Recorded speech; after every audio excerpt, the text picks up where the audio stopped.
এদেরকে দেখলাম হাত দুটো পেছনে নিয়ে রশি দিয়ে বেঁধে অ্যারেস্ট করা হচ্ছে। প্রফেসরকে মাটিতে লুটে পড়ছে। সে প্রফেসর, তিনি ইউনিভার্সিটির প্রফেসর, একথা বলার পরও পুলিশ তাকে বেধড়ক অত্যাচার করেছে এবং তাকে হ্যান্ডকাপ পরিয়ে অ্যারেস্ট করেছে। ২৫০০-এর মতো অ্যারেস্ট হয়ে গেছে।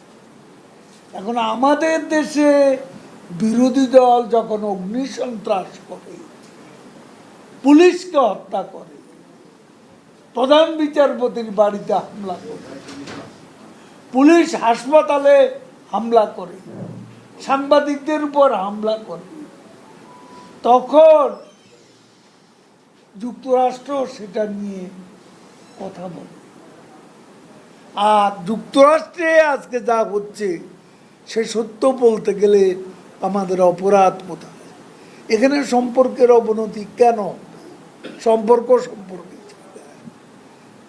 যুক্তরাষ্ট্রের সাথে আমাদের বন্ধুত্ব নেই এটা তো আমরা বলছি না, কিন্তু তারা মানবাধিকার আমাদের দেশে যে চোখে দেখবে, তাদের নিজের দেশে সে দৃষ্টিতে দেখবে না কেন? আর সেখানে বাইডেন বলছেন America is not an authoritarian nation where we silence people. এখন প্রেসিডেন্ট বাইডেনের এই বক্তব্যের বাস্তবতা, এখানে অথরিটারিয়ান রাষ্ট্রের যে পিকচার, এটার সংজ্ঞা, যে ডেফিনেশন, তাতে কি আমেরিকার বর্তমান সিনারিও বিচ্ছিন্ন কিছু?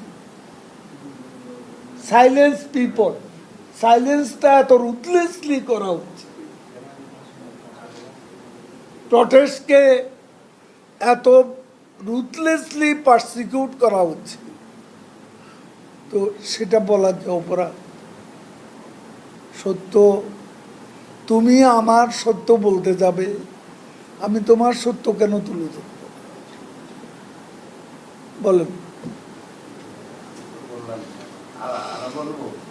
না না, আর প্রশ্ন আপনি করবেন কেন? আপনি গতকাল সব অনেক সময় বক্তব্য বলেছেন যে এমপি মন্ত্রীর আত্মীয় স্বজনরা যেন নির্বাচন থেকে সরকার, তার জন্য আপনার দল থেকে তাগিদ দিচ্ছেন, কিন্তু নির্বাচন কমিশন থেকে বলা হচ্ছে যে এমপি মন্ত্রীদের স্বজনরা নির্বাচন করতে কোনো বাধা নেই, আইনে কোনো বাধা নেই।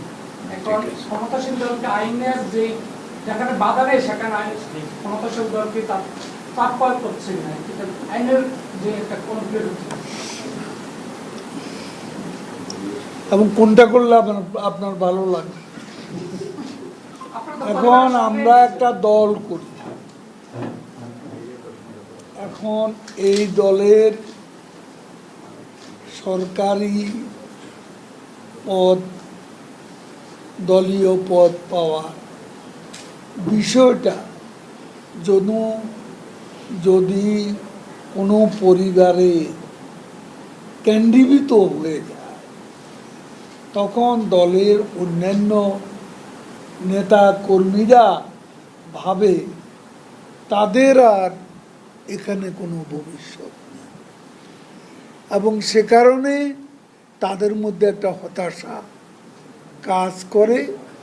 আমরা নীতিগত প্রশ্নে একথা বলেছি, আইনগত ব্যাপারটা ভিন্ন ব্যাপার, এটা আইনগত কোনো ব্যাপার না, আমরা নীতিগত প্রশ্ন। বাংলাদেশ বিশ্বের রোল মডেল, 2-4 দিন আগে মানে ইন্ডিয়া গিয়েছিলাম অফিসিয়াল কাজে, সেই ক্ষেত্রে দেখা যাচ্ছে যে ভারতের যে নির্বাচন এবং বাংলাদেশের যে নির্বাচন একই প্যাটার্ন। সেই ক্ষেত্রে কি ভারতকে আমাদেরকে অনুসরণ করছে কিনা এবং রোল মডেলকে তারা ধার করছে কিনা, বা অন্যান্য বিশ্বকে এটাকে অনুসরণ করবে কিনা? ভারতের নির্বাচনটা আপনি কিভাবে দুটার মধ্যে মিল খুঁজে পেলেন সেটা বলেন। যে মানে যেটা বলতেছে অন্যান্য দলগুলো, ছোট ছোট দলগুলো এক, তারা বলতেছে অন্যান্য বিরোধী দলগুলো যে আমরা সব এক। বিজেপি বলতেছে যে আমরা আমাদের সাথে কিছু অংশ আছে, এই মিলাই দুটো শিবিরে বিভক্ত। বাংলাদেশে দেখা যাচ্ছে বিএনপির যে একটা অংশটা ছিল বা অন্যান্য দল করছে যে নির্বাচন তো যাচ্ছে না, আবার আমলি করছে নির্বাচন যাচ্ছে, সব কিছু মিলাই আমাদের যে প্রক্রিয়া নির্বাচনে যাওয়ার মানুষকে আহ্বান জানানো সে পদ্ধতি তারা অবলম্বন করছে। যে আপনি এখানে কি যান যান আর সেই বসে যান।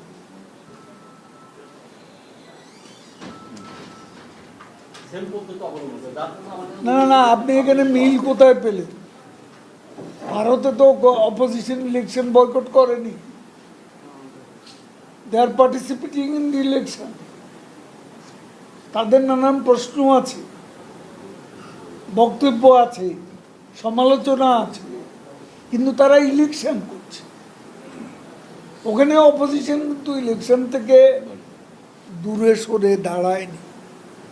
তা আমাদের সাথে মিল কোথায়? এখানে তো আমাদের যে নাম্বার ওয়ান অপোজিশন, তারা তো they have boycotted our election, তো ইলেকশন বয়কট করছে। দুটো তো কোনো মিল নেই। বল। ভাই, আপনি সেদিন বলছিলেন যে এই সরকার পরিচালনা করতে গিয়ে নির্বাচনের এত মাস পরেও নানামুখী বিদেশি নানা ধরনের চাপে রয়েছে। কি ধরনের চাপ, কারা সেই চাপ দিচ্ছে? মানে কেন মনে হচ্ছে যে চাপে রয়েছে সরকার, বা অস্বস্তিতে রয়েছেন কিনা আপনারা? নির্বাচন তো সুষ্ঠুভাবে সম্পন্ন হয়েছে, 5 মাস পার হয়ে যাচ্ছে।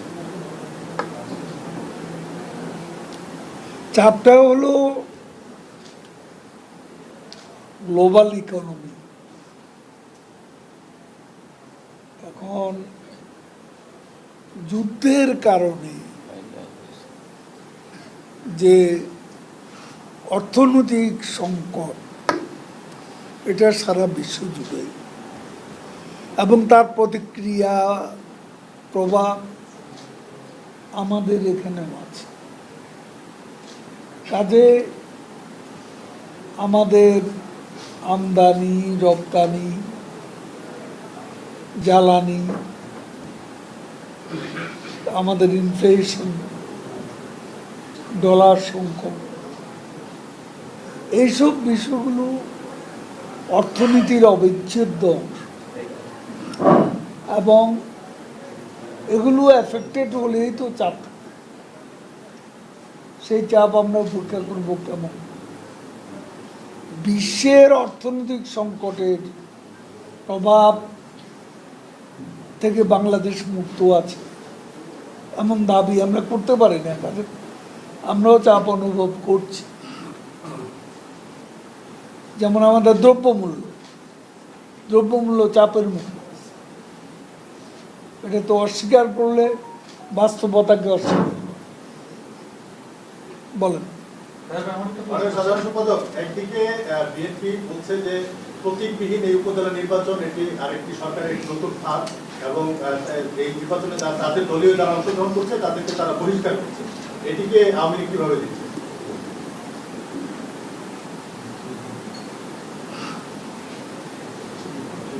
আমি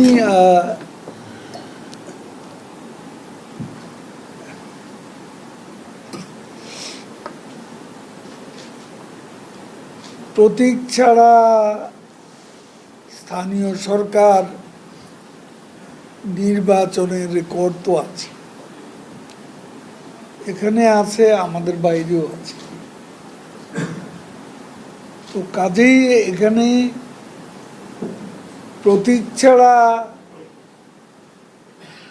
নির্বাচন একটা ভালো প্রতিদ্বন্দ্বিতার জন্য মনে করা হয়েছে যে টার্ন আউট ভালো হবে, ইলেকশনটা কম্পিটিটিভ হবে। সেজন্য আমরা নিজেরা প্রতীক দিই, তো অন্যেরা প্রতীক ব্যবহার করবে না এ ব্যাপারে তো আমাদের কোনো আমাদের দ্বিমত। আমাদের এ ব্যাপারে কোনো মত পার্থক্য নেই। তারা যদি মির্জা আব্বাস যখন এ কথা বলেন তারা প্রতীক নিলেন না কেন, তাদের নিতে তো আমরা আপত্তি করিনি, আমরা দিইনি। সেটা আমরা মনে করেছি যে প্রতীক ছাড়া আমরা একটা নতুন কৌশলে জাতীয় নির্বাচন করেছি এবং তার ধারাবাহিকতা আমরা মনে করেছি যে প্রতীক ছাড়া নির্বাচনটা করলে প্রতিদ্বন্দ্বিতামূলক হবে এবং এতে অনেকেরই নির্বাচন করার যে আগ্রহ, সে আগ্রহটা বাস্তবে প্রতিফলিত। তবে আমার একটা প্রশ্ন আছে, জেলে কোনো রাজনীতি সরকারের পক্ষ থেকে এমন বক্তব্যের জবাবে বিএনপি স্থায়ী কমিটির সদস্য মির্জা আব্বাস বলেছেন 1/11-এর সময় আপনারা কি চোর হয়ে সেদিন জেলে গিয়েছিলেন নাকি রাজনীতি নিয়ে জেলে গিয়েছিলেন, উনি জানতে চেয়েছেন। তো এই বক্তব্যকে আপনি কিভাবে মূল্যায়ন করতে পারছেন? আপনাদের উদ্দেশ্য করে বলছেন এই আমি মির্জা আব্বাস সহ আমরা জেলে একসঙ্গেই ছিলাম। সে সময়ের বাস্তবতা যে ফোকাস সেটা হচ্ছে তখন যারা জরুরি সরকারের, অস্বাভাবিক সরকারের নেতৃত্ব দিয়েছিল, তাদের লক্ষ্যটা ছিল একটা, সেটা হলো ডিপলিটিসাইজেশন, বিরাজনীতি। বিরাজনীতি কি করে, এটাই ছিল 1/11 সরকারের লক্ষ্য। এর সাথে চোর হয়ে যাওয়ার কোনো সম্পর্ক আছে এমন তো আমি মনে করি না। সেখানে রাজনীতিকদের জেলে পুরা হয়েছিল ডিপলিটিসাইজেশনের জন্য, আমরা এটুকুই বাস্তবে দেখেছি। তারপরে -2 ফর্মুলা, এটা সবাই জানে। এখন -2 ফর্মুলা করেছিল তারা পলিটিশিয়ানদেরকে টার্গেট করার জন্য, সেটাই হলো সত্য। ওকে, থ্যাংক ইউ।